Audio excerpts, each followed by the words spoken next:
Graça e paz, queridos, uma boa noite. Eu gostaria nesse dia de estar compartilhando uma palavra com você, uma palavra rápida, uma palavra mais intimista, mas que sirva para trazer vida ao seu coração. E antes de nós lermos a palavra de hoje, os versículos de hoje, eu queria te chamar a orar. Vamos estar orando ao nosso Deus, amém? Deus maravilhoso e bendito Pai, nesse momento, Senhor, colocamos as nossas vidas nas Tuas mãos, ó Deus, em agradecimento pela Sua fidelidade e pelo Seu amor. Pai, nesse momento eu quero colocar diante de Ti a vida dos meus irmãos, a vida de todos aqueles, ó Pai, que forem alcançados pela minha voz, sendo usada pelo Seu Espírito Santo, ó Deus, porque nesse momento me coloco à disposição do Teu Espírito, para que Tu venhas fazer a Sua obra. Pai, em nome de Jesus, quero colocar, Senhor, a cada um nesse momento, aqueles que têm, ó Pai, algum problema, Pai, alguma adversidade, algo que tenha angustiado as suas almas e as suas mentes, que eles possam, Senhor, ser alcançados pelo Teu poder. Pai, ó Deus, venha nos restaurar, nos renovar e que a Sua palavra venha de encontro, Pai, àquilo que nós precisamos ouvir. Que toda honra e toda glória sejam dadas a Ti, Senhor Jesus. Em nome de Jesus. Amém. Glórias ao nome do Senhor. Amadas, eu queria ler um texto da Bíblia muito conhecido de todos nós, que é o Salmos 23. E eu pediria a você que abrisse comigo a sua Bíblia em Salmos 23. É um salmo que talvez você conheça de cor, já saiba, de cabeça já. E é algo que o Senhor ministrou ao meu coração nesses últimos dias que nós temos passado. Então, Salmo 23, nós vamos reler. Diz assim: O Senhor é o meu pastor e nada me faltará. Ele me faz repousar em pastos verdejantes. Leva-me para junto das águas de descanso. Refrigera minha alma. Guia-me pelas veredas da justiça por amor do seu nome. Ainda que eu ande pelo vale da sombra da morte, não temerei mal nenhum, porque tu estás comigo. O teu bordão ou a tua vara e o teu cajado me consolam. Preparas-me uma mesa na presença dos meus adversários. Unge minha cabeça com óleo e o meu cálice transborda. Bondade e misericórdia certamente me seguirão todos os dias da minha vida e habitarei na casa do Senhor para todo o sempre. Amém. Esse salmo, ele vem falar de confiança. Se nós lermos todos os salmos que há na Bíblia, talvez 70% desses salmos, ou um pouco mais, sejam salmos de lamúria. Salmos em que Davi escrevia falando sobre a guerra, salmos em que Davi falava de seus inimigos, salmos em que Davi vinha questionar muitas das vezes o porquê ele está passando aquela situação. Mas o Salmo 23, ele tem algo peculiar. Além de ser um salmo de confiança, Davi, ele começa esse salmo celebrando. Davi começa esse salmo com alegria. E é algo que me chama a atenção nesse salmo, a partir do versículo 1, é que Davi, ele vem declarar que existe um Senhor. Deus, ele é real. Ele tem o controle de tudo. Ele é o Rei dos Reis, Senhor dos Senhores. E Davi, ele vem declarar: existe um Senhor. Ele começa assim: o Senhor. E não é qualquer Senhor, querido. Davi vem declarar que existe o Senhor dos senhores. E além de declarar que existe o Senhor dos senhores, Davi vem dizer que esse Senhor, ele é o meu pastor. Ele é o pastor da vida de Davi. Ele é o pastor da vida da Luciana. Ele é o pastor da vida da Maria, da vida do João. O que dá-nos entender, quando Davi fala, o Senhor é o meu pastor, vem nos entender que o Senhor, Rei do Universo, o que está assentado acima dos céus, que coloca os seus pés sobre toda a terra, que sabe quantas areias há no mar, que nos conhece individualmente, sabe o nosso nome, sabe quantas areias tem no mar, sabe delimitar o mar, como nós falávamos nesse fim de semana entre amigos. Que poder é esse em que o mar ele é parado num determinado momento e a água não avança? E ela fica parada ali naquela limitação. Isso é poder de Deus. Davi está querendo dizer que esse Senhor, assentado no seu mais alto e sublime trono, esse Deus poderoso, o que sabe de todas as coisas, o que tem controle de todas as coisas, que não permite que uma folha caia sem que ele saiba, esse mesmo Senhor é o meu pastor. Você consegue entender quão profunda é essa palavra? Quem é o pastor? Qual é a função do pastor? O pastor, ele guia. O pastor, ele ama. O pastor, ele abre mão, muitas das vezes, da sua própria vida. O pastor, ele abre mão, muitas das vezes, das suas próprias vontades por conta da sua ovelha. E Davi, ele vem dizer isso. O Senhor de todas as coisas é o meu pastor. Aleluia! Talvez você nunca tenha parado para pensar nisso, que o Senhor, ele é aquele que vai estar junto com você dentro do seu quarto.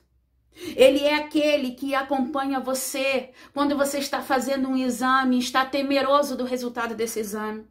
O Senhor é aquele que, enquanto você está lavando a sua louça, dona de casa, ele está vendo as suas lamúrias, ele está vendo que você está chorando, que você está orando pelo seu filho, pelo seu esposo.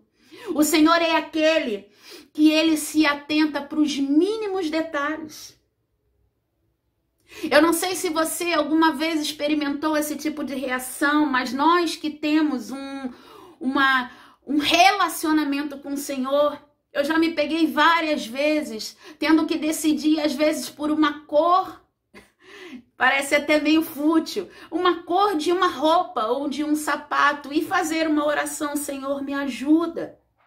Preciso da sua orientação. Algo que nos parece tão fútil, mas é porque nós temos a certeza que tudo o que há na nossa vida, todas as decisões que nós devemos tomar na nossa vida, devem ser respaldadas pelo Senhor, porque a Bíblia vem dizer que tudo que fizermos, tudo que viermos a mencionar, sonhar, fazer, realizar, devem ser para a honra e glória do nome do nosso Senhor. Amém, queridos? Então, nesse primeiro versículo, Davi ele vem chamar a atenção sobre o Senhor ser o Rei do Universo, o Rei soberano, mas ser o meu ajudador, o meu pastor. Amém? E diz a parte B do versículo: nada me faltará. Esse Senhor é o meu pastor e nada há de me faltar. Amém? Quantos podem dizer glórias a Deus? Mas por que nada há de me faltar? No versículo 2 de Salmos 23, ele vem dizer: ele me faz repousar em pastos verdejantes. Leva-me para junto das águas de descanso. O porquê que o Senhor é o meu pastor e ele afirma que nada vai me faltar. O próprio versículo 2 ele vem responder que o Senhor, ele nos leva a pastos verdejantes e as águas tranquilas. O que o Espírito Santo ministra ao meu coração em relação a isso? E eu venho compartilhar com você que o Senhor, ele está atento às nossas necessidades. Necessidades básicas, necessidades de comida, necessidade de bebida, necessidade de se vestir, As nossas necessidades não passam desapercebidas diante do nosso Senhor. Ele está querendo dizer, o salmista, no versículo 2, que tudo o que eu necessito nessa terra, Deus vai suprir. Isso não quer dizer necessariamente, querido e amada do Senhor, que é o que eu quero, que é o que eu desejo, que não é o porquê de eu não ter recebido algo, e isso não significa que o Senhor não tem me suprido. O salmista e o próprio Deus vêm afirmar que tudo o que precisarmos na nossa vida para nos manter vivo, Deus é o nosso supridor. Deus é aquele que há de garantir o nosso alimento, o nosso vestuário, o pagar das nossas contas. Deus não nos deixa envergonhado. Deus não desampara o seu povo. Deus não nos deixa só. É isso que o salmista vem querendo dizer, porque muitos estão frustrados dentro de igrejas que pregam a prosperidade a qualquer custo. E eles acham, porque não conseguiram talvez comprar um carro do ano de 2020, ou comprar uma casa de praia. Não, Deus não tem suprido a minha necessidade. Não é isso que o salmista vem dizer. Ele vem dizer que tudo que nós necessitamos, Deus há de nos garantir. Mas talvez você pense, pastora, você é contra? Não, queridos, eu não sou contra. Você pode ter um bom carro, você pode ter a sua casa de praia, você pode ter uma boa casa. O que eu tô querendo dizer aqui, que muitas das vezes nós reclamamos por coisas grandes e nos esquecemos dos mínimos detalhes e de coisas pequenas. Eu tive uma experiência nesse fim de semana, quando eu ouvia, na verdade, um homem de Deus, ele falando que esteve em Cuba. E que em Cuba, o salário mínimo ele é muito baixo, ele é muito pequeno. É em torno de mais ou menos R$20 comparado ao nosso. E que eles passam muita necessidade. E que eles não pegam o salário para comprar comida. O exército, eles dão bilhetes para os funcionários e você vai num container do exército e pega comida para você e para sua família. E assim, uma família de 5 pessoas, a esposa, o esposo e 3 filhos, um exemplo. Se no mês passado você pegou 1 quilo de arroz ou 2 cebolas, esse mês você não vai poder pegar a mesma coisa. Você vai ter que pegar 500 gramas de feijão, que é o máximo permitido para um mês. Você vai ter que pegar uma cabeça de alho e assim aqueles homens vão vivendo. Proteína é totalmente proibida. E aquele homem foi contando aquela história e eu fui refletindo. E ele falou que eles foram pregar numa igreja e foram almoçar num restaurante. E o pastor de uma igreja local foi com eles, eles chamaram para almoçar. E ao se assentar à mesa, esse pastor, ele comia toda a comida, ele comia a salada, ele comia o arroz, mas o bife daquele pastor ficava no prato.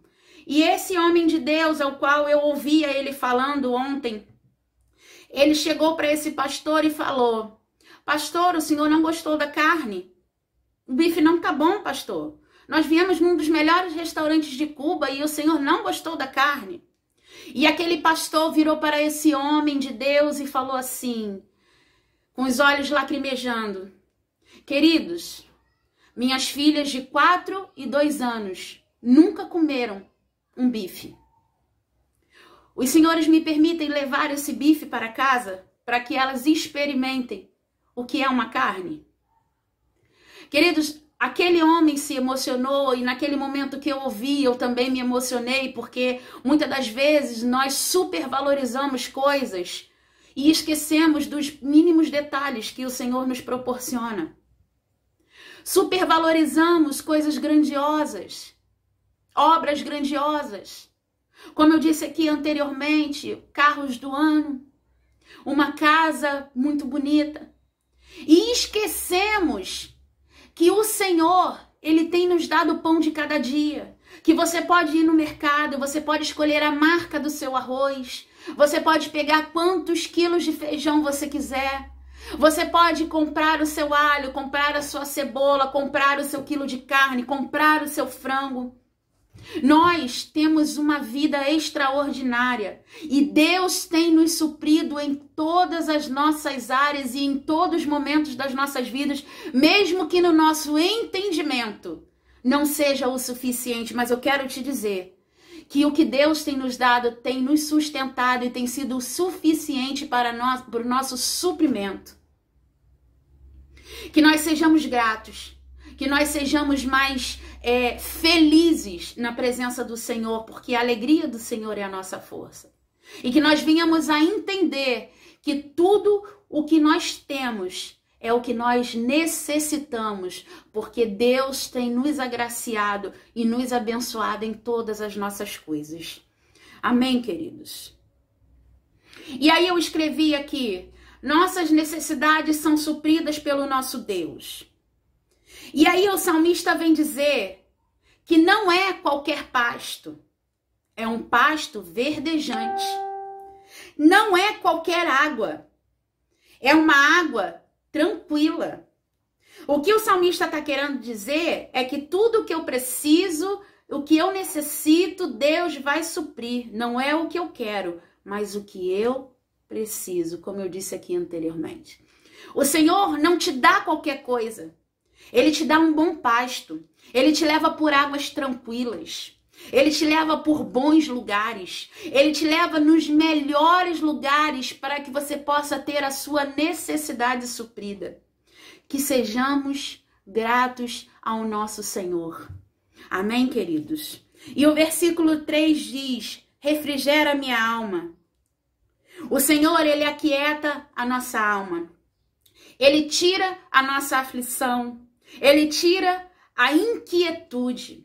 Eu quero te dizer, querido, que se você anda preocupado, talvez nesse período de pandemia, muitos temos sido abalados por conta disso, negócios têm sido abalados. Pais e mães têm ficado desempregados, mas eu quero te dizer, você que é um servo do Senhor, o Deus que aquieta a alma está nesse momento ministrando ao seu coração e dizendo: aquieta a sua alma. Como diz a canção: aquieta minha alma, faz meu coração ouvir tua voz. Quando nós ouvimos a voz do nosso pastor, ele aquieta a nossa alma. Ele é o Deus que tranquiliza a nossa vida. Ele é o Deus que nos guia a pastos verdejantes, águas tranquilas e aquieta a nossa alma. Amém? Abra sua Bíblia comigo em Mateus, versículo 6. Nós vamos ler do versículo, Mateus capítulo 6, nós vamos ler dos versículos 25 ao 34. Amém, queridos? Mateus capítulo 6, do versículo 25 ao 34. Diz assim a palavra do Senhor: por isso vos digo, não andeis ansiosos pela vossa vida, quanto ao que haveis de comer ou beber, nem pelo vosso corpo, quanto ao que haveis de vestir. Não é a vida mais do que o alimento e o corpo mais do que as vestes? Observai as aves do céu, não semeiam, não colhem, nem ajuntam em celeiros, contudo vosso Pai Celeste as sustenta. Porventura não valeis vós muito mais do que as aves? Qual de vós, por ansioso que esteja, pode acrescentar um côvado ao curso da sua vida? E por que andais ansiosos quanto ao vestuário? Considerai como crescem os lírios do campo. Eles não trabalham e nem fiam. Eu, contudo, vos afirmo que nem Salomão, em toda a sua glória, se vestiu como qualquer deles. 30. Ora, se Deus veste assim a erva do campo, que hoje existe e amanhã é lançada no forno, quanto mais a vós outros, homens de pequena fé.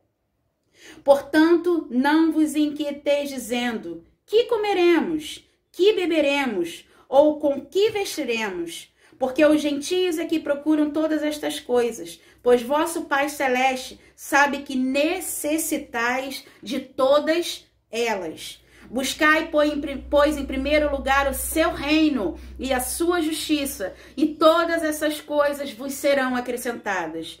Portanto, não vos inquieteis com o dia de amanhã, pois o amanhã trará os seus cuidados. Basta ao seu dia o seu próprio mal.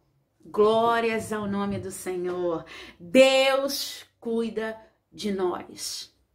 Se Ele veste as aves, se Ele dá de comer às aves, se Ele veste os lírios do campo que não tem fé, que não tem acesso a Ele dá o de melhor, que nem Salomão com a sua melhor veste foi vestida de tal maneira, quanto mais a nós que somos os seus filhos. Deus tem cuidado de nós, Ele não nos desampara, Ele tem nos sustentado nessa terra.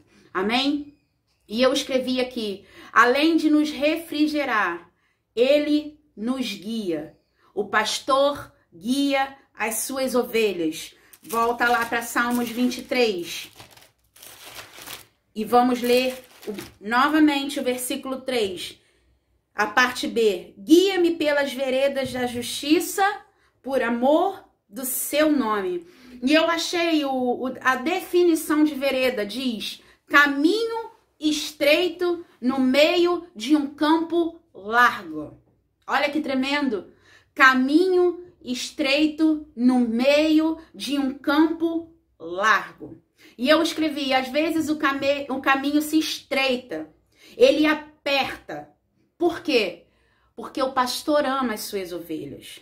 O caminho largo, ele tem lobo, ele tem caça, é passível de vários ataques. A vereda não. A vereda ela é mais difícil, ela é mais de difícil acesso, ela é mais estreita, ela é mais apertada. Às vezes ela é até mais longa, mas também é a mais segura. De repente você tem passado por situação que parece que o caminho está se estreitando, que o caminho está apertado, que a cada dia você vive uma situação diferente, mas eu quero te dizer, você tem um Senhor que te guia. Ele guia, como diz no versículo 3, pelas veredas da justiça. O pastor, ele nos guia pelo melhor caminho, mesmo que o outro pareça mais fácil e rápido. Ele é largo. Você chega às vezes no seu objetivo mais fácil, mas ele é passível de ataques. Você vai estar suscetível a qualquer tipo de ataque. A vereda não. A vereda ela é mais estreita, muitas das vezes até mais longa, mas o pastor vai te guiando. O pastor ele vai te ajudando no meio desse caminho e dizendo: filho, tá apertado, mas aqui você está seguro, aqui você está guardado, aqui eu tô te guiando, você vem pela minha justiça. Parece que é mais difícil, parece que é mais longo, mas é o melhor caminho para eu te guiar e te livrar de todos os males. Amém? Às vezes reclamamos, mas Ele está nos guiando pela vereda da justiça. Temos que confiar no nosso pastor. A ovelha ouve a voz do seu pastor. Só é rebelde quem não é ovelha. Muitas das vezes nós podemos até reclamar com o Senhor. Senhor, por quê? Por que eu estou passando por isso? Senhor, por que foi assim? Senhor, por que foi desse jeito? Mas no final nós acabamos ouvindo a voz do nosso pastor que diz: filho, eu estou te guiando pelo melhor caminho. Eu estou te levando à melhor vereda. Você vai chegar no seu objetivo final, mesmo que o caminho pareça longo, mas eu vou te guiar e te levar seguro debaixo das minhas asas. Amém? Versículo 4. Ainda que eu ande pelo vale da sombra da morte, não temerei mal nenhum, porque tu estás comigo. Esse versículo 4 vem dizer da conotação de que o Senhor está conosco em toda e qualquer situação. A própria palavra vem dizer que pode uma mãe se esquecer de um filho, de amamentar o seu filho. Que mãe é essa? Que ação é essa de você estar amamentando o seu filho e esquecer? Mas o que o Senhor vem dizer aqui, que o mais improvável pode acontecer com você. Pode acontecer algo mais improvável de você ser abandonado por alguém que você nunca mencionou esperar ser abandonado. Que é a mãe que amamenta um filho. E o que o Senhor vem dizer é que o improvável pode acontecer, que os improváveis podem te deixar, mas que Ele jamais te deixará. Que Ele jamais vai te deixar sozinho no caminho. Ele não vai te largar na vereda. Ele não vai te apertar, deixar você apertado pelo caminho e dizer, agora segue sozinho. Não. Por mais que você veja apenas uma pegada, como é aquele ditado, né? Das pegadas na areia. Não é porque você foi sozinha, é porque o Senhor te carregou no seu colo. O Senhor lhe colocou em seus braços e aquela uma pegada foi do seu Senhor te ajudando. Deus nunca nos deixa só. E por mais que eu ande pelo vale da sombra da morte, algo em que o ser humano ele experimenta no seu extremo, que é a morte. É o seu extremo, é o extremo do ser humano, experimentar, ter uma experiência de morte. Nem ali o Senhor há de nos deixar sozinhos. Amém? Mateus, capítulo 28, versículo 20. Diz assim, Mateus 28, versículo 20. Diz assim a palavra do Senhor, eu vou ler com você. Ensinando-os a guardar todas as coisas que vos tenho ordenado. E eis que estou convosco todos os dias, até a consumação dos séculos. Como eu disse aqui, Deus não nos deixa só. Ele estará conosco até a sua vinda, até a consumação dos séculos. Deus estará conosco em toda e qualquer situação. Amém? Você consegue enxergar a profundidade do que esse salmista está dizendo aqui? Que Deus está contigo em qualquer situação, que Deus passa com você sobre qualquer ameaça. Isso é muito profundo, queridos. E que nós venhamos entender que em nenhum momento Deus nos deixa só. Amém? E voltamos no Salmo 23, versículo 4, a parte C do versículo diz: a tua vara e o teu cajado me consolam. E aí eu escrevi aqui, para que serve a vara? A vara, ela corrige.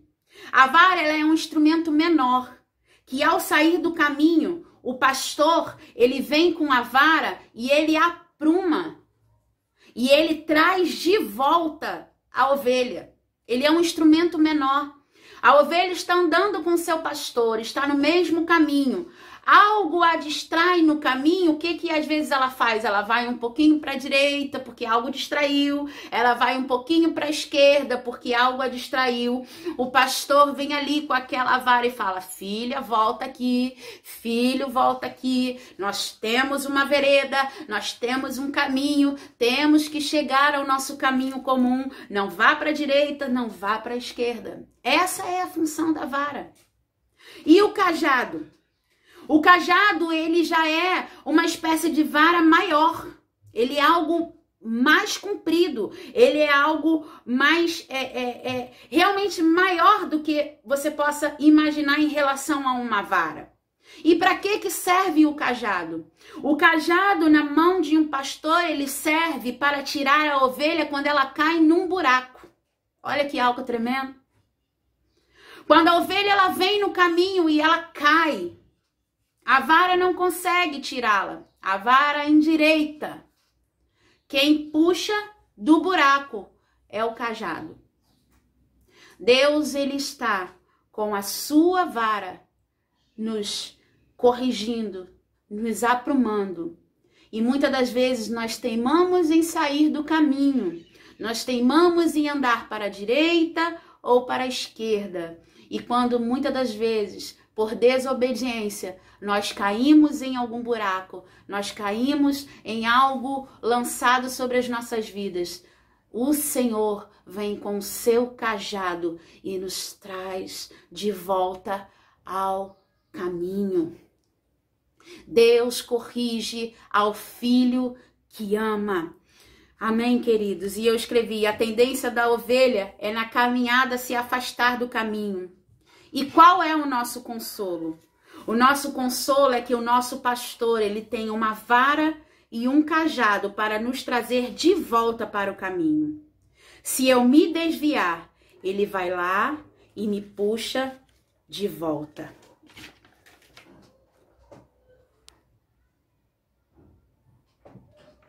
Amém? Glórias ao nome do nosso Senhor Jesus. A nossa oração deve ser: Senhor, se eu estiver saindo do seu caminho, use a sua vara, use o seu cajado e me traga de volta. Aleluia. Querido, se eu sou ovelha, se eu ouço a voz do meu pastor, eu volto ao caminho. Eu retorno ao caminho. Se você é ovelha, se você ouve a voz do seu pastor, você retorna ao caminho. Amém? O seu pastor, ele pode faltar. A sua esposa ou o seu esposo podem faltar. Seus pais podem te faltar. Mas o Senhor, ele é o seu pastor e jamais vai te faltar. Glórias ao nome do Senhor. Em João, capítulo 10, versículo 11, diz assim a palavra do Senhor. João, capítulo 10, versículo 11, diz: Eu sou o bom pastor dá a vida pelas suas ovelhas. O Senhor não se poupou, o Senhor não poupou o seu filho, e ele se deu por amor de nós. Ele é o nosso bom pastor e nada irá nos faltar. Amém, queridos? Glórias ao nome do Senhor. E o versículo 5, nós já estamos caminhando para o final, diz: Preparas-me uma mesa na presença dos meus adversários. Unge-me a cabeça com óleo e o meu cálice transborda. Eu achei algo muito interessante sobre a unção da cabeça da ovelha. Diz assim, o porquê do ritual da unção de jogar o óleo na cabeça da ovelha. A ovelha, ela bate violentamente com a sua cabeça contra as rochas. É um hábito da ovelha. Até ao ponto do crânio. Até o ponto do crânio que protege o cérebro se quebrar. O ritual de ungir a cabeça da ovelha, ele serve para afastar os mosquitos e outros insetos para que eles não entrem nos ouvidos e causem uma infecção no cérebro desses animais. Olha que tremendo. Eu não sei se você conseguiu entender a conotação espiritual que tem nisso, mas a unção do óleo na cabeça da ovelha afasta os seus inimigos. Afasta da ovelha aqueles que lhe fazem mal. Afasta da ovelha os insetos que irão trazer doença à sua cabeça, ao seu cérebro. O que o salmista Davi ele está dizendo aqui? Que o Senhor, ele unge a minha cabeça com óleo e o meu cálice transborda. Davi, ele está querendo dizer que o Senhor, ele está ungindo a minha cabeça e ele está me livrando dos meus inimigos. E ele está me livrando daqueles que vêm para afetar a minha mente, para roubar a minha alegria, para roubar a minha salvação, para roubar o meu propósito, o propósito que o Senhor tem para mim. Ele está protegendo a minha mente, o meu cérebro, a minha cabeça, os meus ouvidos, os meus olhos, a minha boca. Davi, ele está querendo dizer aqui que o sumo pastor, ele está ungindo as nossas cabeças com óleo, nos livrando das moscas que nos sobrevêm para tirar a nossa paz.